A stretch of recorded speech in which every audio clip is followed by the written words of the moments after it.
السلام علیکم ورحمۃ اللہ وبرکاتہ۔ اعوذ باللہ من الشیطان الرجیم، بسم اللہ الرحمن الرحیم۔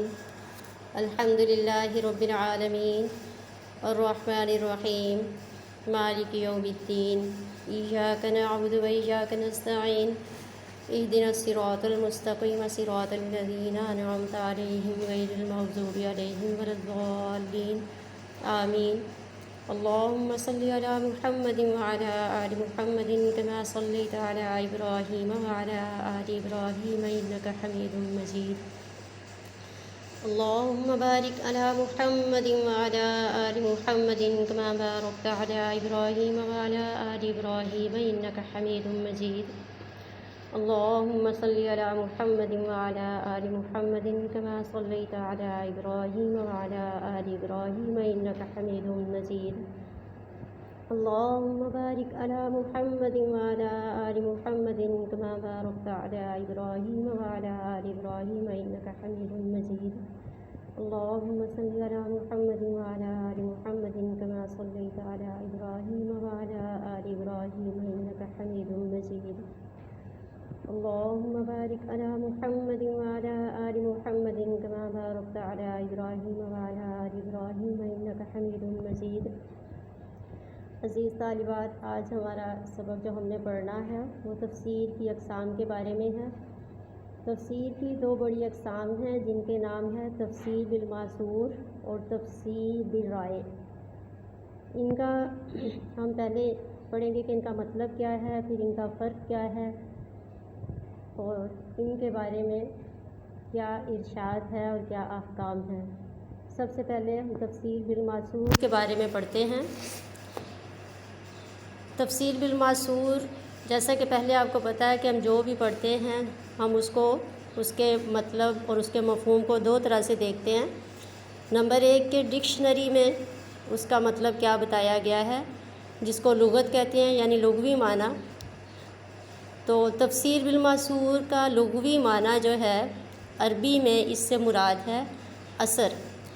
یہ اثر سے ہے جس کا مطلب ہے قول، خبر، حدیث، بیان، نشان، روایت وغیرہ۔ مزید اس سے مراد یہ ہے کہ وہ تمام اقوال جو ہمارے بزرگوں نے، ہمارے اسلاف نے جو بیان فرمائے، ان کے اقوال کی روشنی میں جو تفسیر کی جائے اس کو تفسیر الماثور کہتے ہیں۔ دوسرا مطلب دیکھنا ہے اصطلاحاً، یعنی ہماری شرع میں اس سے کیا مراد ہے۔ تو اصطلاحاً تفسیر بالماثور سے مراد ایسی تفسیر ہے جس میں کسی آیت مبارکہ کا مطلب قرآن مجید، احادیث مبارکہ اور صحابہ رضوان اللہ تعالیٰ علیہم اجمعین کے اقوال کی روشنی میں اس کا مطلب بیان کیا گیا ہو، اور تابعین رحمۃ اللہ علیہم کے اقوال کی روشنی میں اس کا مطلب بیان کیا گیا ہو۔ اور اس کو تفسیر بالمنقول بھی کہتے ہیں۔ کیوں؟ وہ اس لیے کہ اس تفسیر میں چونکہ قرآنی حوالہ جات، احادیث مبارکہ اور اقوال بیان کیے جاتے ہیں، نقل کیے جاتے ہیں، اس لیے اسے منقول تفسیر کہا جاتا ہے۔ اور تفسیر جو ہے اب اس کے بارے میں ہم دیکھتے ہیں کہ اس کی اہمیت کیا ہے۔ تو تفسیر کرنے کا سب سے پہلے ہم دیکھیں گے ایک تفسیر جو کی جاتی ہے وہ اس کا ماخذ کیا ہے۔ تو اس کے ماخذ میں آپ کے سامنے بیان کرتی ہوں کہ تفسیر القرآن بالقرآن، تفسیر القرآن بالاحادیث الصحیحۃ،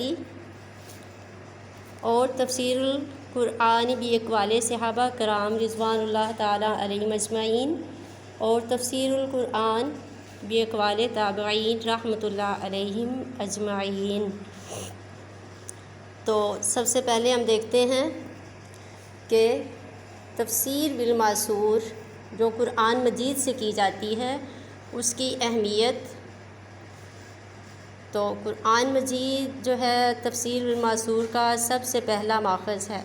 تفسیر کرنے کے لیے سب سے پہلے ہم قرآن مجید کی طرف رجوع کرتے ہیں، یعنی قرآن مجید کی ایک آیت مبارکہ کی وضاحت قرآن مجید کی کسی دوسری آیت مبارکہ سے ہو رہی ہوتی ہے، یعنی آیت مبارکہ کی تفسیر قرآن مجید کی روشنی میں ہی یا دوسری آیت مبارکہ کی روشنی میں ہی کرنا، یہ تفسیر القرآن بالقرآن کہلاتا ہے، اور یہ تفسیر بالماثور کا پہلا ماخذ ہے۔ مثال کے طور پہ سورۃ بقرہ میں ارشاد مبارک ہے، آیت نمبر 37 ہے، اعوذ باللہ من الشیطان الرجیم بسم اللہ الرحمن الرحیم، فَتَلَقَّىٰ آدَمُ مِن رَّبِّهِ كَلِمَاتٍ فَتَابَ عَلَيْهِ۔ اس کا ترجمہ ہے کہ حضرت آدم علیہ السلام نے اپنے رب سے کچھ کلمات سیکھ لیے تو اللہ تعالیٰ نے ان کی توبہ قبول فرمائی۔ اب وہ کلمات کیا ہیں؟ تو اللہ تعالیٰ سورۃ الاعراف کی آیت مبارکہ نمبر 23 ہے، اس میں وضاحت فرماتے ہیں۔ سورۃ بقرہ کی آیت مبارکہ جو آپ کے سامنے میں نے پڑھ کے سنائی ہے، اس کی وضاحت سورۃ الاعراف میں ہو رہی ہے۔ ربنا ظلمنا انفسنا وان لم تغفر لنا وترحمنا لنكونن من الخاسرین، کہ اللہ تعالیٰ نے حضرت آدم علیہ السلام کی توبہ جب قبول فرمائی تو میرے مالک نے خود ہی سبحان اللہ اپنے پیغمبر اپنے نبی علیہ السلام کو یہ کلمات سکھائے۔ ان کا مطلب ہے ربنا، اے ہمارے رب، ظلمنا، ہم نے ظلم کیا، انفسنا، اپنی جانوں پر، وَإِن لَّمْ تَغْفِرْ لَنَا، اور اے ہمارے رب اگر تو نے ہمیں نہ بخشا، وَتَرْحَمْنَا، اور تو نے ہم پر نہ رحم فرمایا، لَنَكُونَنَّ مِنَ الْخَاسِرِينَ، تو ہم خسارہ پانے والوں میں سے ہو جائیں گے۔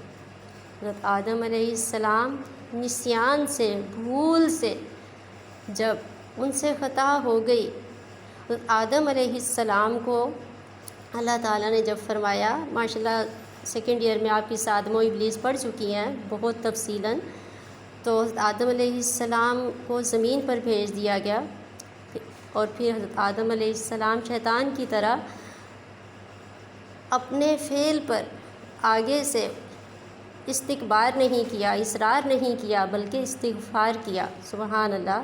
تو اللہ تعالیٰ نے ان کو یہ دعا سکھائی، تو آدم علیہ السلام نے آنسوؤں کی لڑیوں میں، آنسوؤں کی جو ہے وہ اتنے آدم علیہ السلام روئے کہ اللہ تعالیٰ کو رحم آیا، اللہ تعالیٰ نے ان کو یہ دعا سکھائی، اللہ تعالیٰ نے ان کی توبہ قبول فرما لی۔ تو آج کا سبق یہ ہمارا مکمل ہوا۔